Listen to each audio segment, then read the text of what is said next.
প্রিয় দেশবাসী, আসসালামু আলাইকুম। আজ আমরা বিনোদন মানে রশিদ ভাইয়ের পেজের পক্ষ থেকে চলে আসছি 12ই রমজান নির্মম ভাবে হত্যা করে একটি মিশু ছিনতাই করে নিয়ে যায় সেই টুটুল ভাইয়ের বাড়িতে। আজকে টুটুল ভাই পৃথিবীতে নেই, তাকে হত্যা করেছে সামান্য একটা মিশুর জন্য। কিন্তু মা হয়েছে সন্তান হারা, স্ত্রী হয়েছে স্বামী হারা, এই একটা বাচ্চা হয়েছে বাপ ছাড়া। আজকে এই ইতিম বাচ্চা কিভাবে তারা এই পবিত্র ঈদ উল ফিতরের ঈদ উদযাপন করবে? কিন্তু আসলে সবই আসবে, সবই হবে, কিন্তু টুটলের অভাব কেউ পূরণ করতে পারবে না। তাই আমরা এই অসহায় পরিবারের পাশে আজ এই ঈদ উল ফিতরের কিছু উপহার নিয়ে হাজির হয়েছি। যেমন টুটল থাকলে সেই এই সমস্ত জিনিসগুলি ক্রয় করে নিয়ে আসতো।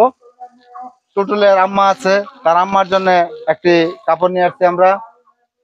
তারপরে টিটুলের ওয়াইফের জন্য একটি কাপড়, একজনই ধরেন, এবং টিটুলের দুইজন ফুফু আছে, তাদের দুইজন ফুফুর জন্য দুইটি কাপড়, এবং মাসুম একটি বাচ্চা। এই বাচ্চার জন্য আমাদের বিনোদন মানে রশিদ ভাইয়ের পেজের পক্ষ থেকে একটি পাঞ্জাবি সেট টুপি সহ।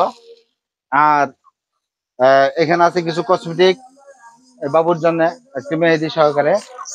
তারপরে আছে আমরা নিয়ে আসছি এক প্যাকেট লুডুস, শ্যামাই, তৈল,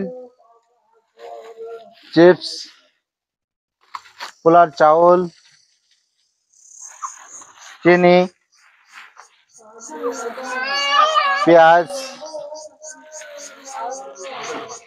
রসুন এবং আলু, এবং একটি মুরগি। তবে এ তেমন কোনো জিনিস নেই, আমাদের তরফ থেকে সামান্যতম ছোট্ট একটা উপহার দিলাম। তবে দেশবাসীর প্রতি আমাদের অনুরোধ এটাই যে এই আমাদের দেশে এরকম অসহায় ফ্যামিলি, হাজার হাজার ফ্যামিলি অসহায় ভাবে পড়ে আছে। এই সুশীল সমাজ আপনারা প্রত্যেকেই এই অসহায় পরিবারের পাশে দাঁড়ান এবং তারা যেন সুন্দরভাবে ঈদ উদযাপন করতে পারে, সেদিকে আপনারা সজাগ দৃষ্টি রাখেন। আমরা মুসলমান, এক মুসলমানের ভাই, একে অপরের পাশে দাঁড়ানো আমাদের নৈতিক দায়িত্ব। আমরা যেমন টুটল পাশে দাঁড়িয়েছি, টুটল ভাইয়ের অভাব পূরণ করতে পারবো না, তারপর আমি টুটলের আম্মাকে সান্ত্বনা দিচ্ছি এবং বলছি যে কান্না করবেন না, আল্লাহ তাআলার কাছে দোয়া করেন যেন ছেলেকে আল্লাহ তাআলা জান্নাত নসিব করে। এই যে দেখেন, সত্যিকার আসলে টুটলের একটা মাসুম বাচ্চা, আমি তাকে কোলে নিছি।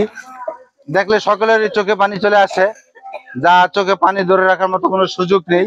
এই বাচ্চা, ওনার স্ত্রী, মা, এই ফুফু, ইনাদেরকে একা রেখে টুটলকে হত্যা করে একটি সামান্য মিশুর জন্যে।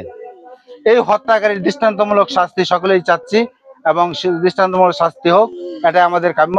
সকলকে ধন্যবাদ। আসসালামু আলাইকুম।